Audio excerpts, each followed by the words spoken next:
I'll take the house, the savings, and the pension. You can just go into a facility. Understood. These were the final words from my husband of 35 years on the last day of our marriage. Instead of appreciating my worn-out body after years of raising children, taking care of parents, and working tirelessly, my husband left me in a miserable state at the end. I wonder what the past 35 years were all for. He shoved everything onto me while he went out to drink. He took for granted everything I did, never once offering a word of thanks. I can't believe I put up with it all for 35 years. I have to admit, I'm pretty impressed with myself. But from now on, I'm going to live my life. It's time for him to feel the misery, I decided.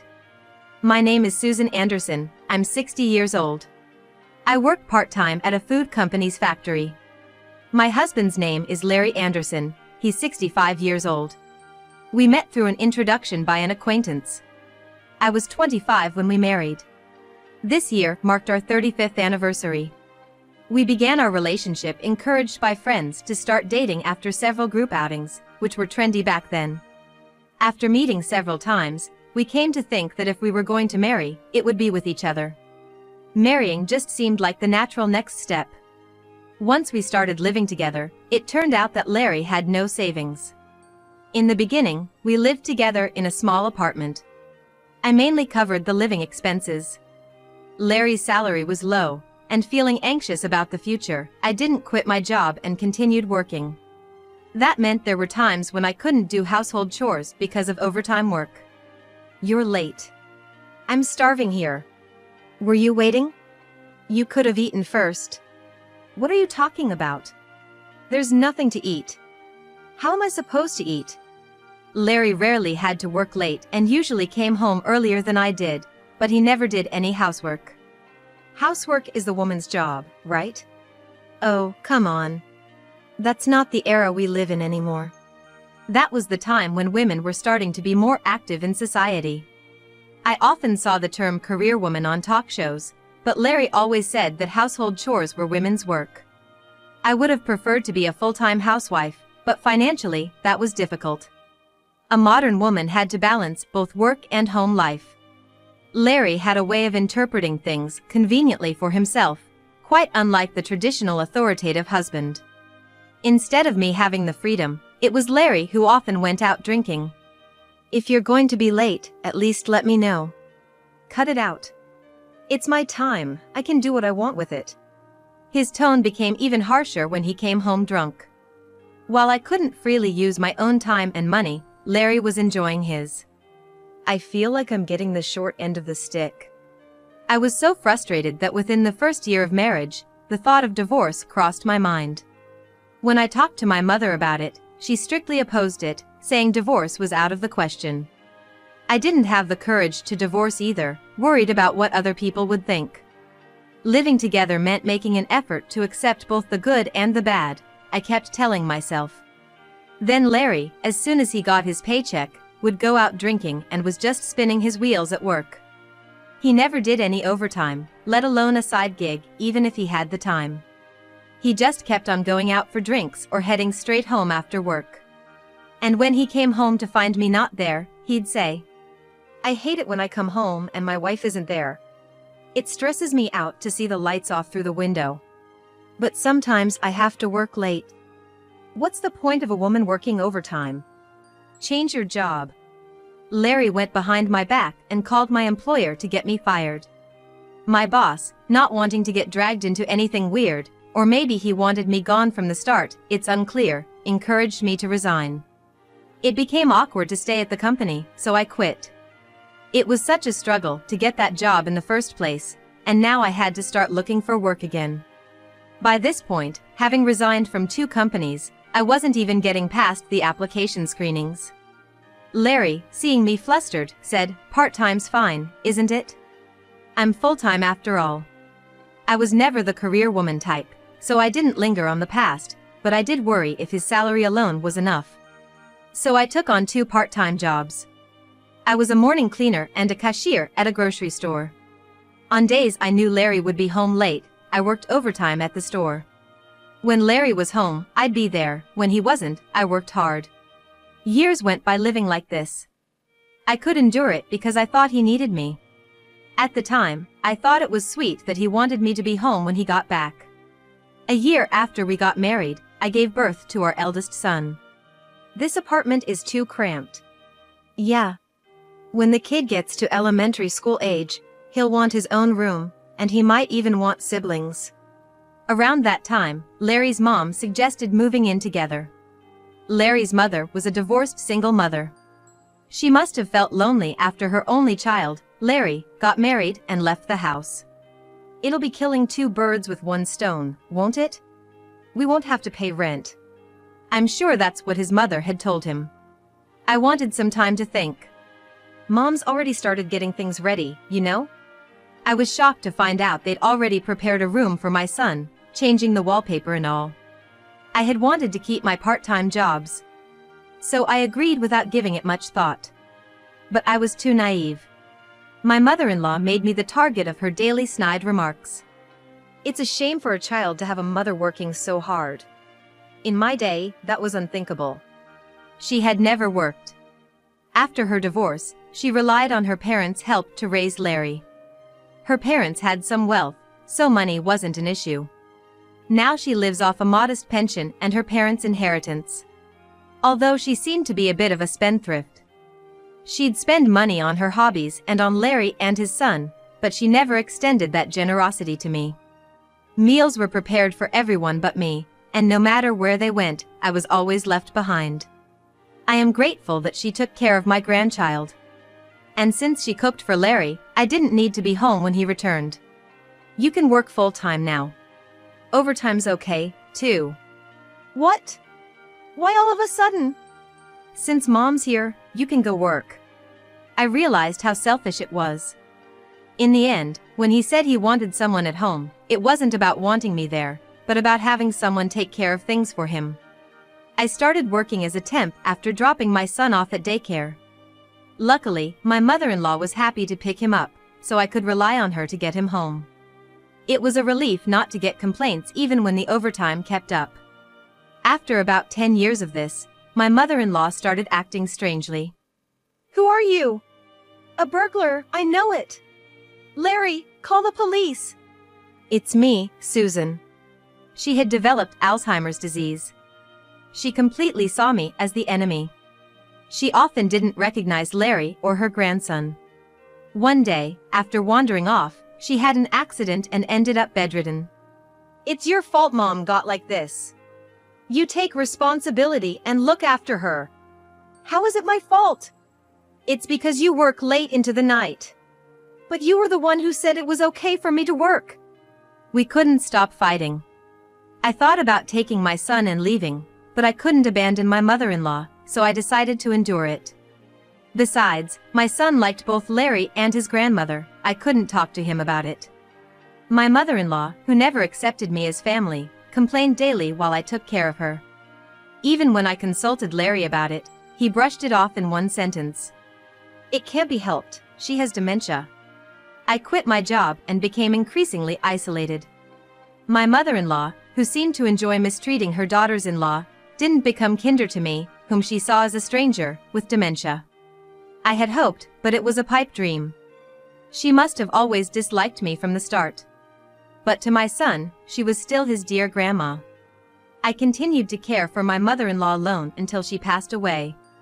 After she died and my son became independent, only Larry and I were left in the house.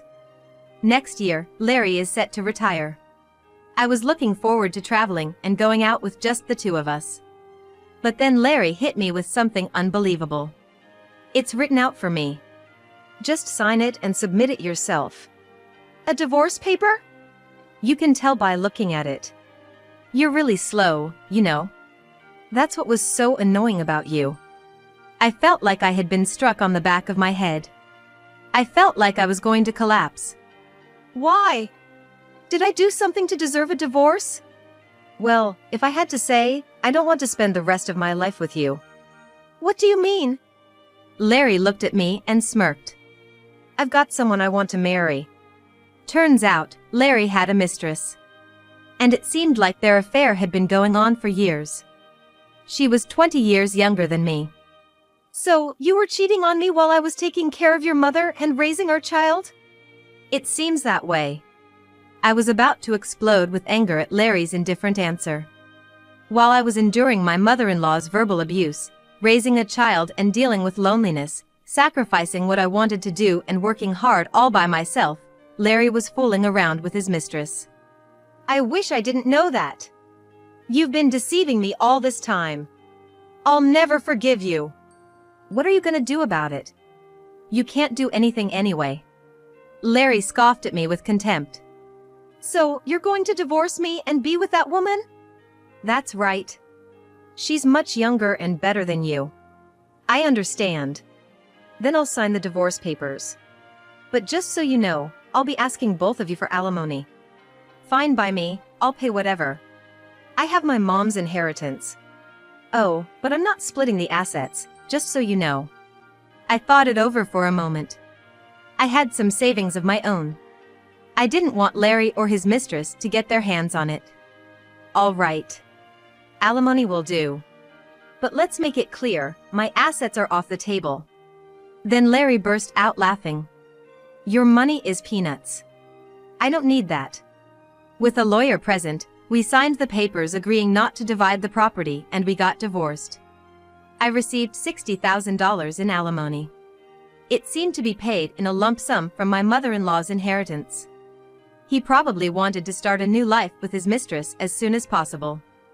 To sever ties with me, he settled the hassle with money. After the lawyer left, Larry said to me, I'm taking the house, the savings, and the retirement pay. You should just go to some facility. Then I really did check into the facility. It wasn't because Larry told me to. I thought it would make my golden years more enjoyable. The house was originally Larry's family home, and I had nowhere else to live. My sister and her husband were living in my family home, and I didn't want to impose on my son and his wife. I knew Larry had no savings, so splitting any assets would have been pointless.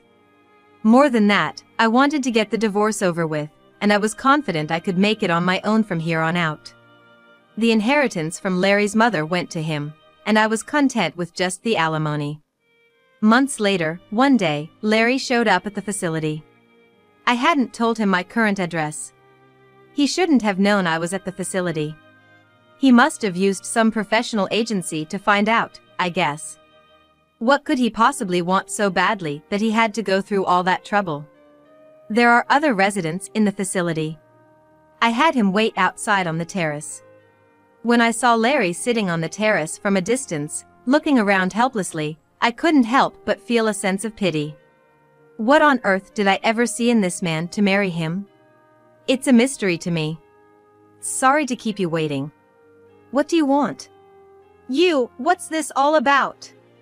Larry confronted me, not even bothering with a greeting. I knew what had surprised him, but I played dumb. Why did you come all of a sudden? How did you find this place? You were impossible to get in touch with. It took me a long time to find out. You didn't tell our son either, did you? He didn't know anything. Well, he has his own family now. It'd be wrong to bother them. Besides, you haven't answered my question. How did you find out about this place? I asked a private detective. They found out for me when I said I needed to contact you about the alimony. An ex-husband can be quite useful, huh? I figured as much that he used a professional. Really, which detective agency was it? I felt angry about the privacy intrusion, but I kept my cool. Anyway, why on earth can someone like you afford to live in such a fancy place? That was the reason for Larry's surprise. After our divorce, I found this upscale facility I had wanted to enter with Larry for our retirement and moved in alone. This upscale facility I'm living in isn't your typical nursing home. It's more like a luxury condo with a hospital attached. There's even a dining hall with meals prepared by a nutritionist, and during the day, I have a great time with the other residents and the helpers. Of course, I can be alone if I want, and once a day, someone comes by to check if I haven't fallen or anything. There's even an emergency button in my room for when something happens. This place costs like $2 million, right? How do you have that kind of money? Actually, I've been investing for our retirement since we got married, for about 35 years. I lost my job in the 1991, which drained my savings and left me panicked. Life is unpredictable. I realized saving money wasn't enough, so I started learning about investing.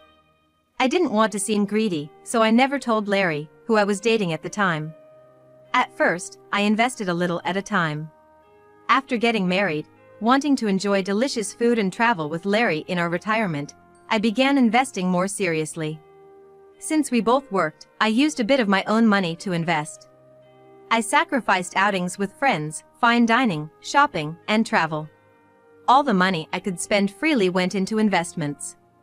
After 35 years of diligent investing, I was able to amass a great fortune. When I told Larry about it, he said this: "Then that money is partly mine too." I knew he would say something like that. "Sorry, but I can't give you any of my money." "Why not? I'm your ex-husband, it should be part of my assets too." "You gave up that claim yourself, right in front of the lawyer. Have you forgotten?" "Damn! That's why you wanted a lawyer. You tricked me." Who has been deceiving whom all this time, I wonder? Larry looked frustrated, his face twisting in disappointment. Feeling like it was a waste of time to continue this conversation, I urged Larry to leave. "No way. I'm not leaving. I'm going to live here too." I was so astonished that I was at a loss for words. After a while, a security guard from the facility arrived, and I had them take Larry away. It seems that one of the residents, noticing my distress, had called the security guard. Despite his repeated attempts to visit me, Larry's nuisance behavior eventually got him banned from the facility. He was put on the blacklist. Nevertheless, I was curious about why he was so desperate to see me, so I contacted my son. According to my son, Larry apparently has debts. After our divorce, Larry planned to marry his mistress. But when the mistress found out he had paid alimony to me, she was furious. To win back her affection, Larry spent a lot of money on her. Even so, she didn't marry him but continued to take his money until she switched to a younger man. "Are you dumping me? After everything I've given you?" It was too late for regrets. The mistress dumped Larry without a second thought. She had lost interest in a penniless Larry. In the end, Larry was just a convenient source of funds for her. It was probably the younger man who was her real target all along. I couldn't imagine a woman 20 years his junior seriously planning to marry someone like Larry. Larry alone believed in the marriage with his mistress, which must have been a big shock to him. In the end, Larry, who had squandered his parents' inheritance and was in debt, was left alone with only the house. That house is over 70 years old. It's falling apart everywhere, but he has no money to repair it. He's still living there alone in the rundown house. My son expressed no intention of offering a helping hand. Recently, a city official told him to at least repair the exterior because it was causing trouble for the neighboring houses. Larry lost it and caused such a scene that the police got involved. My son went to pick up his father at the police station but told him it was the end of their relationship. "You're abandoning me too?" Larry said that, while crying and begging, his son had shrugged him off. Feeling abandoned by his son, I thought him a miserable man. Due to an incident involving the police at his house, he became the subject of scorn in the neighborhood, and it seems he now spends his weekends cooped up at home. After finishing updating me on Larry's situation, my son asked that I give him a call sometime, showing he still cared in his own way, which made me happy. Sometime after the call with his son, Larry himself called me. When I ignored that too, he called the facility directly. Such tenacity. The staff at the facility were concerned too. I decided to answer the phone just once. "I just need to borrow a little money." "No, I'm sorry. Don't you have a pension coming?" Larry was supposed to have recently retired. So I thought it was a lie that he didn't have any money. "I won't receive any of that." "Don't lie to me. You got your pension, didn't you?" "It was discovered at the last minute that I had an affair, and I was fired." Incredibly, Larry had been let go just before his retirement. It seems the affair was with a co-worker, and after breaking up with Larry, she became frightened by his stalker-like behavior and reported it to the company. Ultimately, the affair was discovered by the company and he was fired without his pension. His stalking and the incident with the police were discovered too, which probably contributed to the problem. I felt no sympathy whatsoever after hearing this story. After that, I asked the facility staff to contact the police the next time he called. Giving up on getting through to me by phone, Larry then started sending letters. They started with, "I want to see you again," and "I'm lonely." But by the end, they changed to, "I need to borrow money. I think he's in dire straits." I couldn't help but laugh once. I forget which letter it was, but the ink was blurred on one. It looked like it was from tears, but I'm sure it was just water. I'm amazed at such theatrics, wondering what the point is. It really is a hard knock life. After a year of no replies from me, the letters finally stopped. Then, several years passed. I had completely forgotten about Larry. One day, while I was out shopping, a dirty, smelly man approached me. He was thin, with an unkempt beard almost entirely gray. It was undoubtedly Larry. "Susan, isn't it?" I was shocked by how different he looked. "I've finally found you. Let's start over. You're all I have." As he said this and grabbed my shoulder, I felt fear. "It's me, Larry. You know that, right?" "I know who you are. But I'm a stranger to you now. Goodbye." As I tried to leave, Larry stepped in front of me, blocking my way. He looked at me with begging eyes. "Please, come back home. I can't stand being alone in my old age." "You were the one who threw me out, remember? That's why I'm apologizing." "An apology won't fix what you did. Plus, I've moved on. You should too." I tried to ignore Larry and leave, but he kept chasing after me, bowing his head again and again. "We're divorced, Larry. Get over it." "I was wrong. You were the most important thing to me. I finally realized that." "It's too late for that now." As I tried to put distance between us, Larry grabbed my arm. That's when someone said, "Could you let go of her arm, please?" "Who are you?" "This is my husband." "What?" "You see, I remarried. His name is Mark. He's 2 years older than me. We got close at the same care facility. When Larry came to the facility, it was Mark who called security for me. I heard about it from the other residents.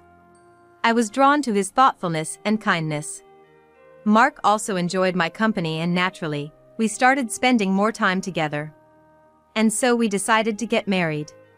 I did wonder if remarrying at this age was wise, but then I thought, why not be happy in the end? So, we went for it. Mark is the one who freed me from Larry.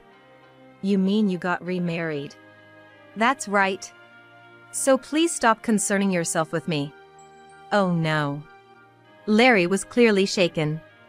I was anxious he might do something to Mark out of anger, but Larry just didn't have it in him anymore. Instead, he just collapsed there and cried. "Come on. Stop it, it's embarrassing." "Shut up. Leave me alone." Larry was crying unabashedly.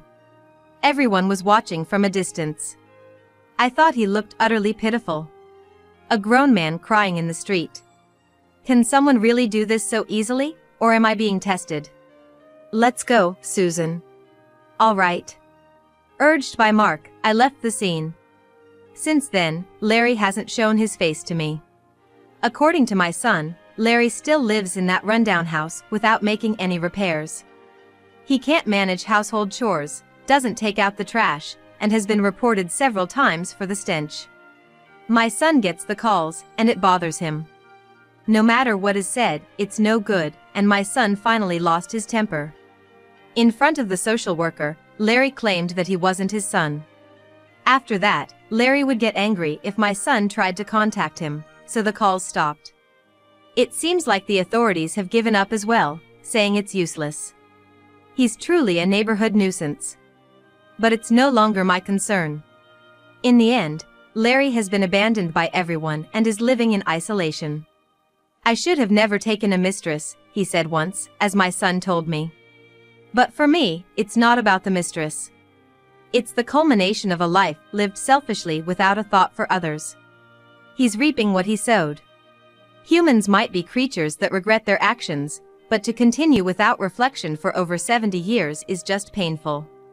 And Larry will likely never realize this. He has destroyed his own future.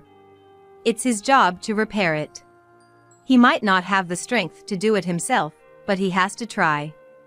I hope Larry faces what he's done and lives the rest of his life in a way that's true to him. I'm grateful to Larry now. If I had kept expecting something from him, my life would have been ruined. Thanks to the divorce he initiated because of his affair, I can live my own life. I now keep in touch with my son more often. It all changed when my daughter-in-law told me not to worry about it. That's when I realized I had lived a life too considerate of others. I kept my distance from my adult son, thinking I'd bother him.